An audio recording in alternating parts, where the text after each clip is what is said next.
So this woman's been married to her husband Ethan for about 3 years, but they've known each other since they were kids. Same school, same circles, the kind of relationship that feels permanent before it even starts, so she trusts him completely. Now, Ethan has his own friend group. She's around sometimes, not always invited, not always included, but she doesn't question it because they're his friends. There's just one person in that group that she barely knows, his best friend Marcus. And the weird part? He's almost never around. He missed the wedding, wasn't part of their school years, and every time she asks is the same answer. He travels a lot. So she lets it go. Until one night they're at a barbecue and Marcus is there. And the second that she realises who he is, something feels off. Because she's technically met him before, but every time he's kept his distance, like deliberately. So she tries to talk to him, just normal conversation. And he shuts it down almost immediately. Short answers, no eye contact, clearly uncomfortable. And then he just walks away. So later she asks the group about it, and this is where it gets strange, because no one actually answers her. That's just how he is, or maybe you said something wrong. They deflect and quickly, and when a whole group avoids a simple answer, it's usually not simple. That night, she asks Ethan, and he tells her Marcus doesn't like her, which doesn't really make sense because they've barely interacted. And then he adds the reason and says it's because she cheated once in college, that Marcus is the type that doesn't let things go, and she accepts that, mostly because there's nothing else to go on. So, time passes. She sees Marcus here and there, same pattern, distance, avoidance, nothing changes, until a few weeks ago. Ethan tells her that he's going fishing with his cousin, and that same night she has a few of the girls over. They're just hanging out, and at some point one of them, Sophie, is scrolling on her phone, and she catches a glimpse of something, a photo. Ethan and Marcus sitting in a hot tub, posted recently. And that moment, it's small, but it lands hard, because she knows he's not fishing.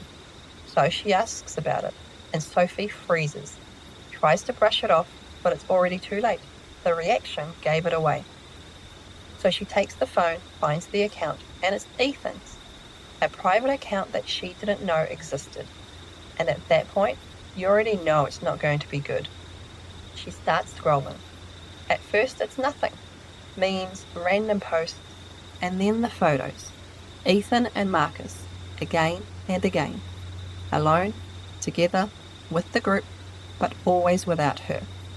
And the way they are in those photos, it's not casual. They're close, too close. And then she sees the timestamps, and that's when everything shifts. Because these are nights that he told her that he was working late, or with family, or somewhere else entirely. And suddenly, she's trying to line up two completely different versions of the same timeline, and they don't match at all. She looks up and the room's gone quiet. Everyone's watching her, and no one looks surprised. And that's the moment that she realizes she's the only one who didn't know. So she asks again, and this time they tell her. Ethan and Marcus have been sleeping together for years, since college, since a break that she and Ethan had, and it never stopped. Before the marriage, during the marriage, the entire time. Everyone knew and no one told her.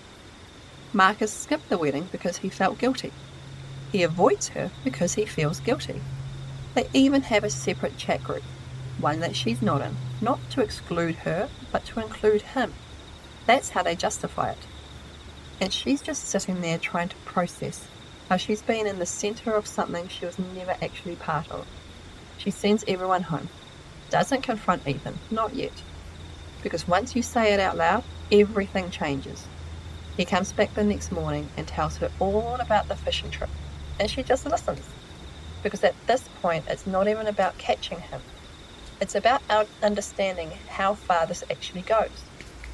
A few days pass, and one night she checks his phone. And there's a message from Marcus. It's not vague. I love you. Same tone, same words that he uses with her. And that's when it fully lands for her. This isn't just cheating. It's a whole second relationship running alongside hers the entire time. So she puts the phone back, says nothing, and now she's just stuck. Because here's the part that makes it harder. She still loves him. She still sees him as a good man. She's not even angry in the way that you'd expect, just hurt and confused. But staying means sharing him. Leaving means losing him. And right now, she doesn't know which one feels worse. I'm curious, what would you do in this situation? But thanks for listening to that episode of Quiet Betrayals. Catch you next time. I'd love to hear what you would do in a situation like that. But thanks for listening to that episode of Quiet Betrayals. Catch you next time.